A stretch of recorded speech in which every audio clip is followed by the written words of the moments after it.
I don't really know why, but usually this is all underwater, about 10 foot deep. So I'm going to take this opportunity to walk this thing out and see where the deer cross.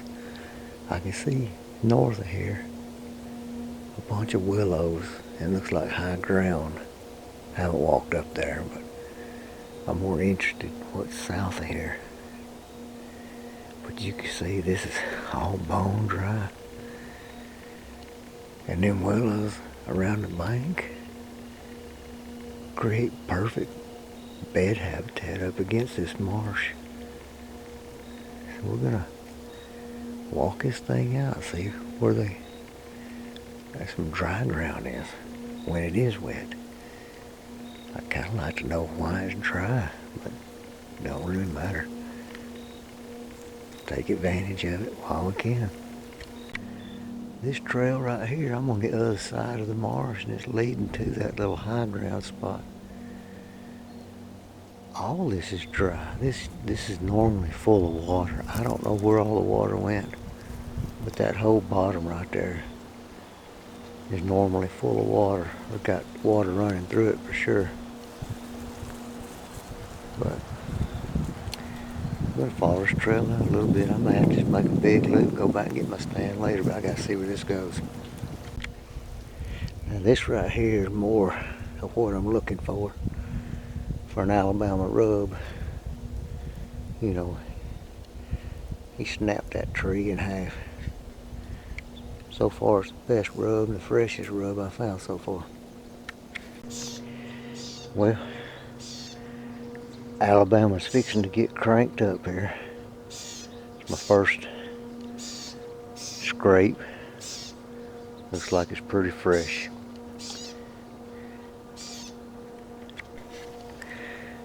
Got some pretty fresh rubs. Got one rub there on that tree. Right here. A little bit better rub. Pretty fresh. And there's another rub. A little bit fresher than the one before. Pretty decent rub. That's the same rub. Oh, pretty decent rub right there. And right here, next to the rub, is fresh scrape. Licking branch looks to be about shoulder high.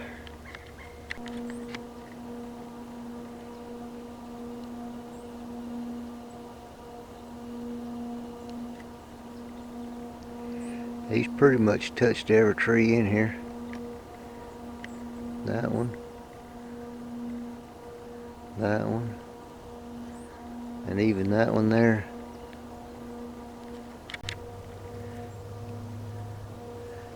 Looks like the rubs are going both directions on this trail.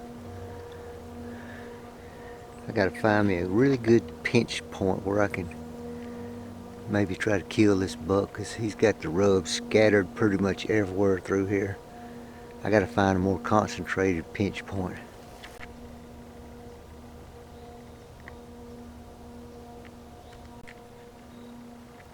Scouting this area out, I found all kinds of good buck sign. Scrapes, things starting to open up, look good. Went back, got my stand. Ended up setting in a little pinch point that I located, transition area from where all this rubbing activity is going on over to where I felt like more of the bedding would be. And this is what I come up with. Wasn't very long, got set up, and these group of does started filtering down through here to cross over from one side to the other. I didn't get it on video, but 3 does have already came through, and still trying to set up as they came through. So I feel like I'm in a pretty good spot right here. I just let these does filter on down. I'm thinking, you know what, there's no better bait in the world than having some does around you in a pinch point.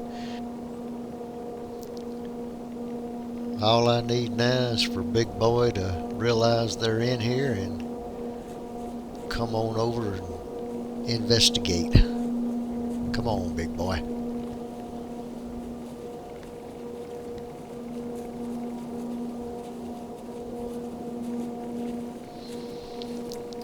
I'm in a pine tree, so you can tell I'm up pretty high in this tree.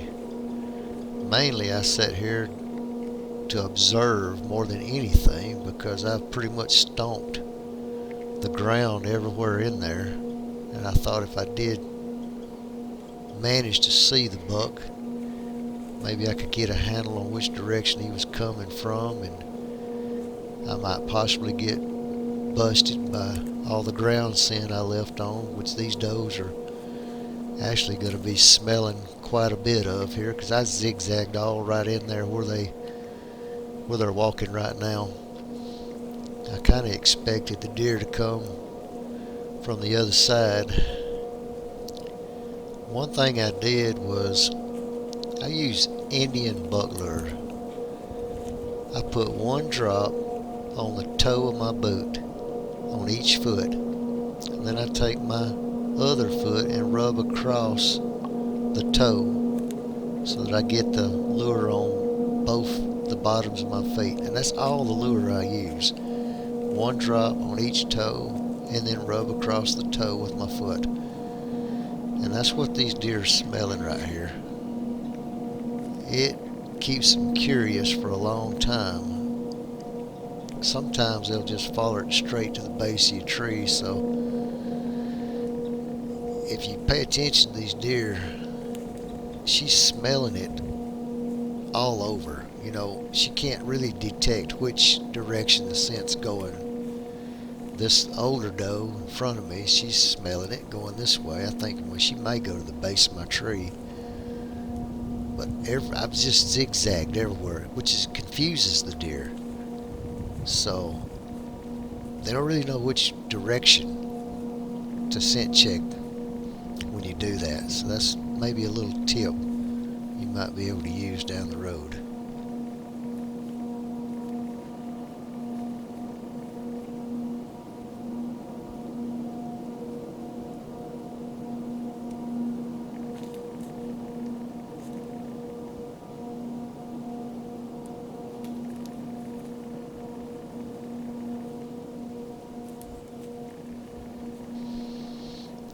It's nice seeing a doe with triplets. I was looking at these little fawns.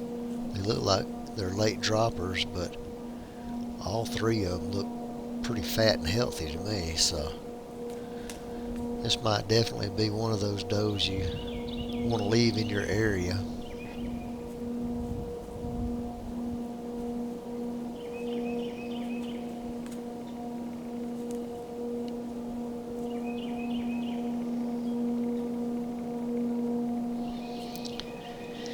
I always get a kick out of watching these deer scent checking the ground, following this stuff.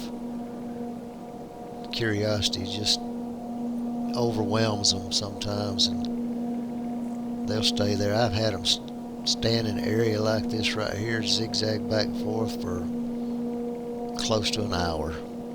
Sometimes it can get nerve-wracking having them that close to you for that long.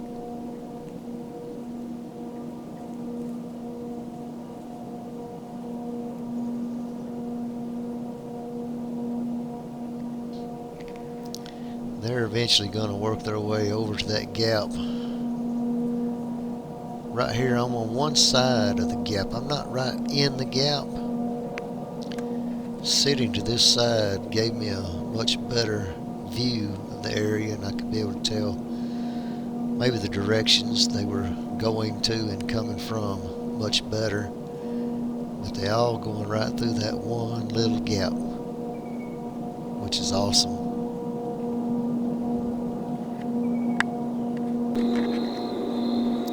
I know you can't see him over there, but there's a giant buck right there working his way right at dark, and I can't get a shot on him.